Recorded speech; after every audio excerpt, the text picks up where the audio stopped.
Hi, I'm Sophie from the Holistic Directory, your gateway to holistic health and wellness. And today I have with me the lovely Louise Smart of Emotional Detox. Hello, Louise. Hello. And today we're going to be talking about couples therapy. Louise also offers emotional detox, energy clearing and stress detox, but today's the couple therapy one. So, Louise, tell me a little bit about why couples therapy and how did you start getting into doing that?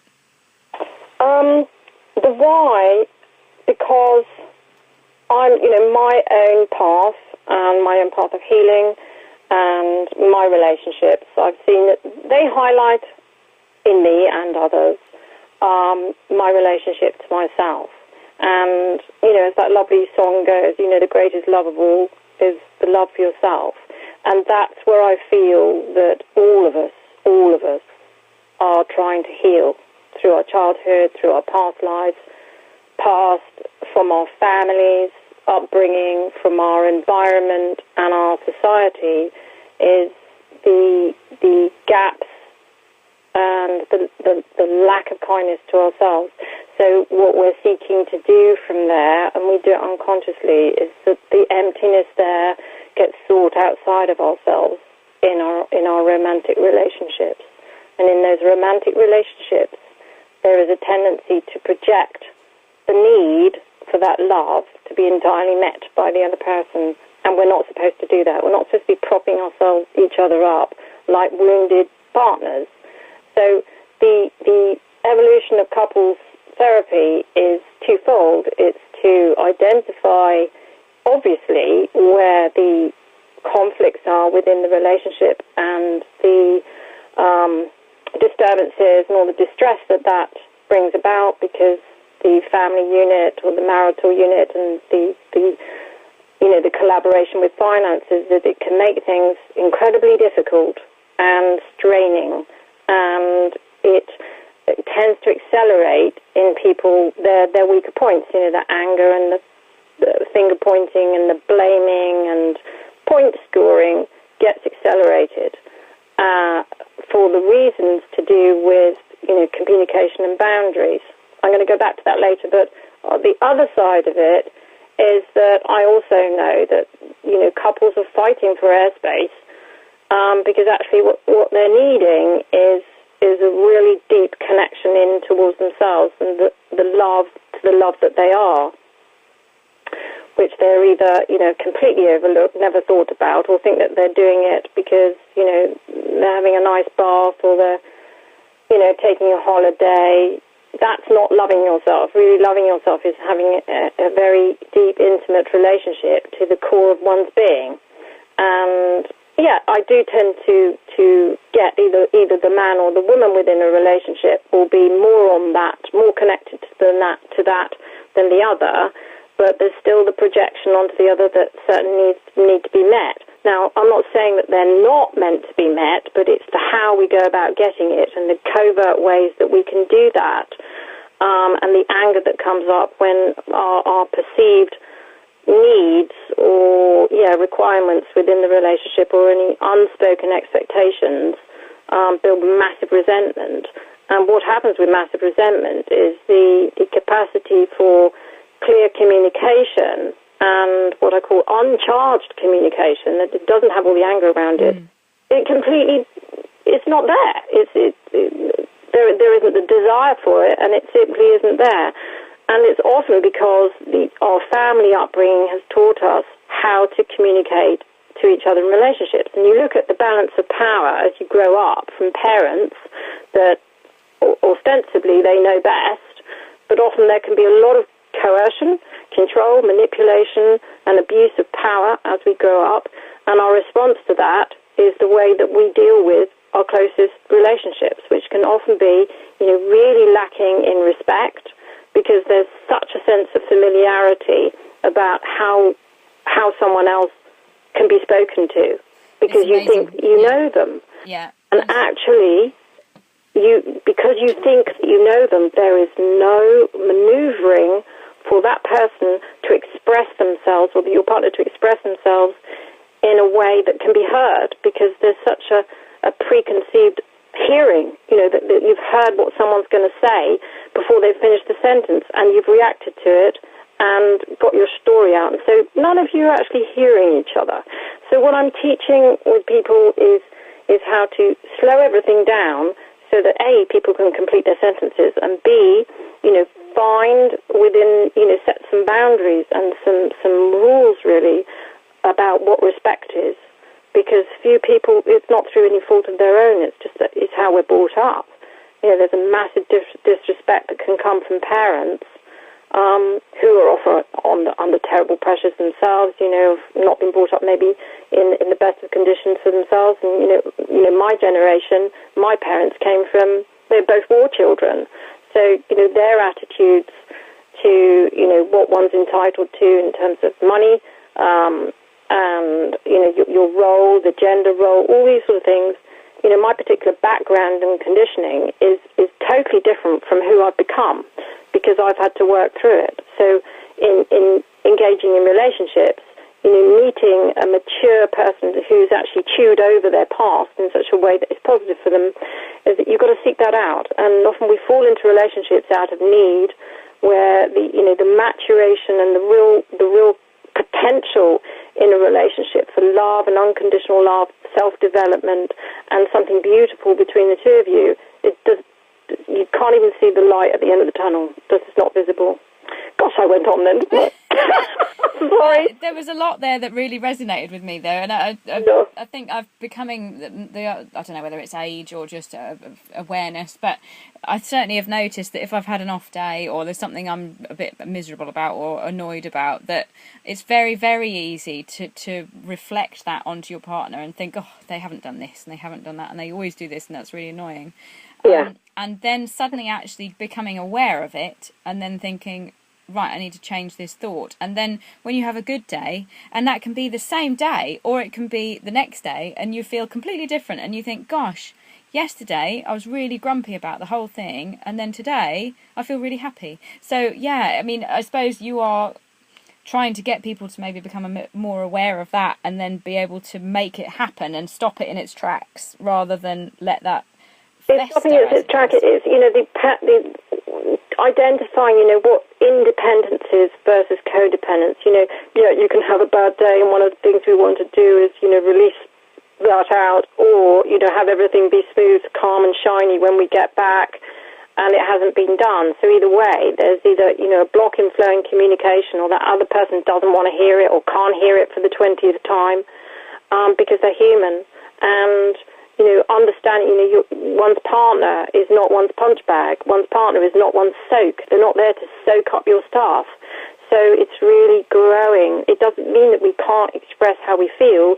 It's just really being clear, or really actually understanding that people are just like us, and we have saturation points into what we can hear. And where we have fear, then we have limitations over how much stress we can take that triggers that. In other words, what are the circumstances out there or in our life that will trigger our deepest fears and vulnerabilities? So hopefully in the journey of couples counselling, I really love it. Really do try to get one or both of them as individuals to have sessions to work on their own identity and the responsibility for that and the love within themselves, so that the pressure on the relationship is released. So actually, even though it's couples therapy, connection, communication that's not about need. Yeah. So even though it's couples therapy, because you get this, don't you? That one person in the relationship says, I think maybe we need to see someone, and then the other person says, oh, I don't want to see anybody. Yeah. So even if that was the case, it would be a good, this sort of therapy is something that a person could go on their own and work on themselves, and then for the benefit of the relationship. Yes, and of course that really is either emotional detox or stress management.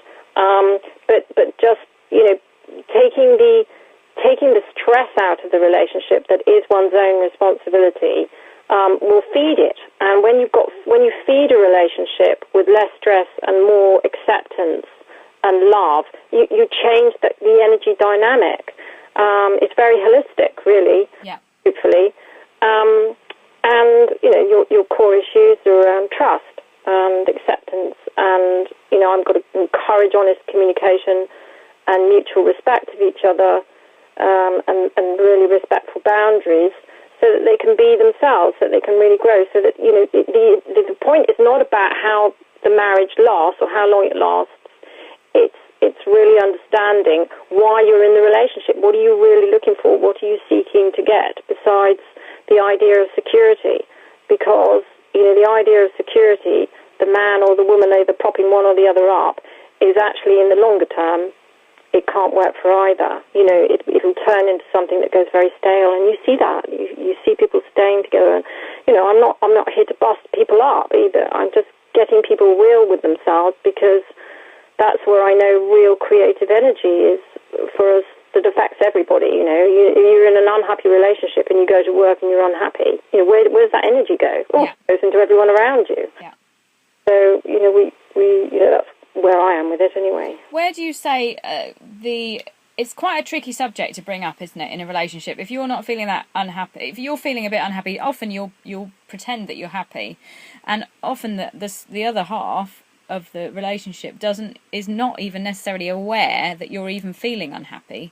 So when is the best time to seek help? When and how do you start that conversation? What is your kind of advice to people in that situation? Well, that's an excellent question. There's no right time. I mean, it is very, very, you know, I think that women, because we have the relatedness within us, and our capacity with that side of our brain is more developed, for whatever reason, rightly or wrongly, you know, bringing up where things aren't working and wanting to talk about them. We're much more, as women, we're much more comfortable with that. Men aren't. Yeah. Now, of course there are exceptions to the rule, but because for men, you know, talking about their problems, it lowers their testosterone, sorry, not the progesterone. Whoops. Oh dear. And so they don't feel like it actually weakens them. So if you're going to broach this with your partner and you're the woman, I think you've got to really understand that their reticence is not because they don't love you. It can be because they know that weakens them. So there's got to be some way of communicating that, you know, historically with your partner that actually strengthens the connection between you, or wanting to strengthen the connection between you, and to not batter someone into it, because you'll never get them there. It just exacerbates problems. So I think it's about, you know, really understanding that this is not an easy subject for men particularly, but it's necessary, because the resentment, you know, I think that you can address it by saying, you know, I've got some things that I want to talk to you about, and I really need someone else to help me say these things to you.